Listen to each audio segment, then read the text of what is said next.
Kasama negosyante si Atong Ang at ang showbiz personality na si Gretchen Barreto sa mga idinawit na isa sa mga akusadong sa missing sabongeros case na si Julie Dondon Patidongan.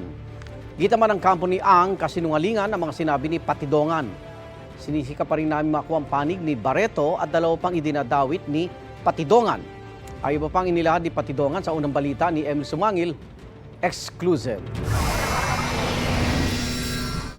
Sa muling pagharap ni alias Totoy sa GMA Integrated News, pumayag na siyang ilabas ang kanyang tunay na pangalan. Siya, si Julie Dondon Patidongan, head ng security ng ilang sabungan.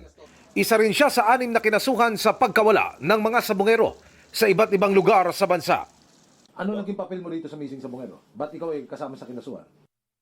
Sa totoo lang, wala akong kinalaman dyan at isa lang akong utusan niya na bilang farm manager. Sa eksklusibong pareham ng GMA Integrated News, pinangalanan ni Patidongan ang mga umunoy mastermind sa pagkawala ng hindi raw bababa sa 100 mga sabungero. Nandyan sa affidavit ko yan, Mr. Charlie Atong Ang, then Eric De La Rosa, Engineer Celso Salazar. Sila ang mastermind sa nawawalang mga sabungero. Sila ang utak ng lahat. Idinetalya niya ang papel ng mga ito. Si Mr. Eric De La Rosa, siya ang nagmamonitor ng mga palabas. Pag alam niya ang tsupi, pinapaalam niya kay Mr. Atong Ang, then mag-uusap sila ni Celso Salazar, then itawag sa akin na i-hold yung mga taong nagtsutsupi. Kasi Mr. Atong Ang, siya yung chairman ng Pitmaster. Siya ang pinaka-mastermind at siya ang nag-uutos na talagang iligpit yung mga yan. Pinangalanan na rin niya pati ang babaeng showbiz personality na nauna niyang iniugnay sa kaso. Yung artista na yan, walang iba kundi si Miss Gretchen Barreto. 100% na may kinalaman siya at gawa na lagi sila magkasama ni Mr. Atong Ang. Panawagan ko lang sa kanya para naman medyo maano siya,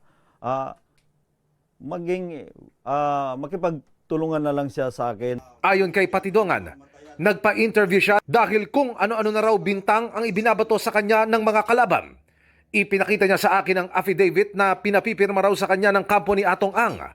Nakasaad umano rito na babawiin at babalik na rin ni Patidongan ang lahat ng kanyang naging salaysay laban sa kampo ni Atong Ang at iba pa kapalit ng 300 million pesos. Mr. Atong Ang, sabi na nga ng mga matatanda na huwag ka na magtago sa palda ng nanay mo. Binigyan mo ako ng papel na para pirmahan ko, yung recantation ba yun, na binigay mo sa akin, kapalit ng pera. Sabi ko, hindi ko kayang tanggapin yan dahil buhay ko at buhay ng pamilya ang nakataya dito. At ng mga pamilya ng mga nawawalan sa bungero. Sa statement na pinadala ng kampo ni Atong Ang, sinabing maghahain siya ng complaint affidavit laban kay Patidongan. Ihahain daw nila ito sa Office of Mandaluyong City Prosecutor. Ayon pa sa kampo ni Ang, isa si Patidongan sa nakipagsabwatan umano para magsagawa ng attempted robbery with violence and intimidation, grave threat, grave coercion, incriminating against innocent persons at slander laban kay Ang. Nabahiran umano nito ang dignidad at reputasyon ni Ang at nagdulot ng anxiety at stress sa kanyang pamilya. Wala raw katotohanan, walang basihan at malisyoso umano ang mga alegasyon laban sa negosyante. Sa katunayan nila, nakikipagtulungan siya sa mga otoridad mula noong magsimula ang investigasyon para malinis ang kanyang pangalan. Umaapela rin si Ang sa publiko at sa media na huwag magkalat ng maling impormasyon. Dapat daw mapanatili ang right to due process at maiwasan ang trial by publicity. Ikaw pala ikakasuhan ni Atong Ang. Ano masasabi mo? Parang kinasuhan niya na rin yung sarili niya dahil ako kakasuhan niya. Siya naman nag-uutos ng lahat. Katulad ng sinabi niya, nag-extortion daw ako ng 300 million para alam ng lahat, hindi ko kayang tanggapin yung pera niya. Sa mga taong nagtaka, bakit ngayon lang ako lumutang? Ngayon, lumutang ako dahil alam ko ang pinagkatiwalaan kong tao na ang ating PNP chief na si General Torre.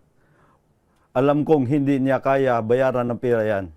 Sinusubukan pa naming makuha ang panig ni Gretchen Barreto at iba pang nabanggit ni Patidongan. Ang mga ibinunyag ni Patidongan, hindi na raw ikinagulat ng pamilya ni Edgar Malacca, pero para raw silang pinarusahan sa kanilang narinig. Kung nagkasala man sana yung mga sabungero, dapat dinaan nyo sa batas, pinakulong nyo na lang sana.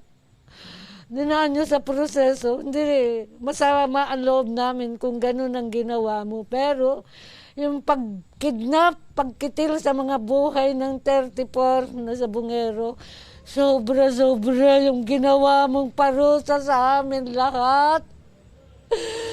Nasaan ang konsensya mo? Wala ka bang ina? Wala ka bang anak? Wala ka bang kapatid at mga asawa? Ang 76 na taong gulang na ina ni John Lasco, napaluha pero lalaban daw siya. Magdusa din sila.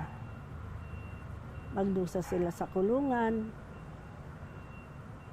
Maranasan nila kung gaano kahirap. Yan kulong pa lang. How much more pinatay nila yung anak ko. Laban ako.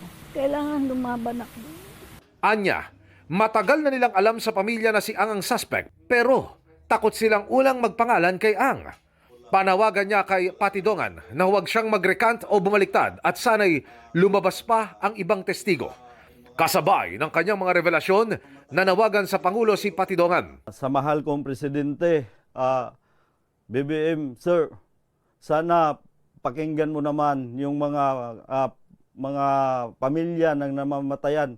Ito na yung pagkakataon na tulungan nyo ako dahil lahat ng sinasabi ko dito, walang kasinungalingan at walang pirang kapalit dito. Ayon sa Malacanang, patuloy na pinaiimbestigahan ng Pangulo ang kaso ng mga nawawalang sabungero. Patuloy po ang pag-iimbestiga ng malalimang pag-iimbestiga para malaman kung sino ba talaga ang sangkot dito at mapanagot ang dapat mapanagot.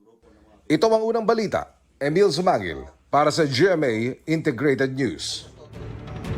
Igan, mauna ka sa mga balita, mag-subscribe na sa GMA Integrated News sa YouTube para sa iba't ibang ulat sa ating bansa.